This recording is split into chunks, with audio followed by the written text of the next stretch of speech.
जनसुरक्षा सुधारित विधेयक याच आठवड्यामध्ये विधानसभेत सादर होण्याची शक्यता। मुख्यमंत्र्यांच्या उपस्थितीत आज 4 वाजता मंत्र्यांची बैठकीत विधेयकावर चर्चा होणार।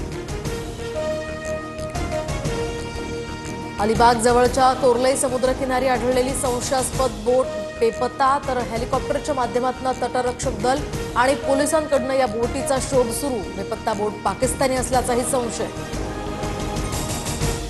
पुढील 7 दिवस महाराष्ट्रामध्ये अतिमुसळधार पावसाचा इशारा, तर कोकण आणि मध्य महाराष्ट्राच्या घाटमाथ्यावर जोरदार पावसाचा अंदाज।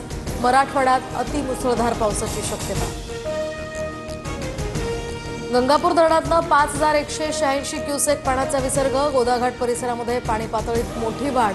दुतोंड्या मारुतीच्या कमरेपर्यंत पाणी। पालघर जिल्ह्यामध्ये आज पावसाचा रेड अलर्ट, तर प्रशासनाकडून सतर्कता म्हणून सर्व शाळांना सुट्टी जाहीर। अत्यावश्यक कामं असतील तरच घराबाहेर पडण्याचंही आवाहन।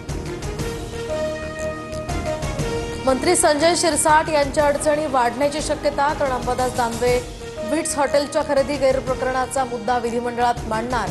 विरोधी पक्षातील नेते शिरसाटांना घेरण्याचीही शक्यता। मराठी अभ्यास केंद्राच्या वतीनं आझाद मैदानात आज आंदोलन, तर डॉक्टर नरेंद्र जाधवांच्या अध्यक्षतेखाली नेमलेल्या समितीला विरोध करणार।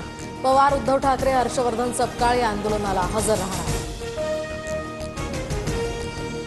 हिंदी धोरण वादावर अशोक सराफ यांनी बोलणं टाळलं, तर चांगल्या दिवशी तो विषय का काढता असं म्हणत प्रशांत दामलेंचं सुद्धा नो कमेंट। एमआयएमची चंद्रशेखर आझाद यांच्या भीम आर्मीसोबत युती होणार। सूत्रांची माहिती, तर भीम आर्मीच्या पदाधिकाऱ्यांकडून जलील यांची भेट। युती संदर्भात प्रस्ताव दिल्याची सुद्धा माहिती।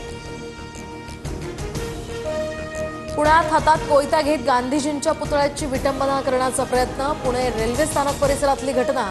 आरोपी सुद्धा पोलिसांच्या ताब्यात। गोंदियातील गंगाझरी रेल्वे स्थानकाजवळ मोठा रेल्वे अपघात टळला। एक्सप्रेसचे ब्रेक लायनर रुळाला। धूर मोटरमधून गाडी थांबवताच प्रवासी रुळांवर।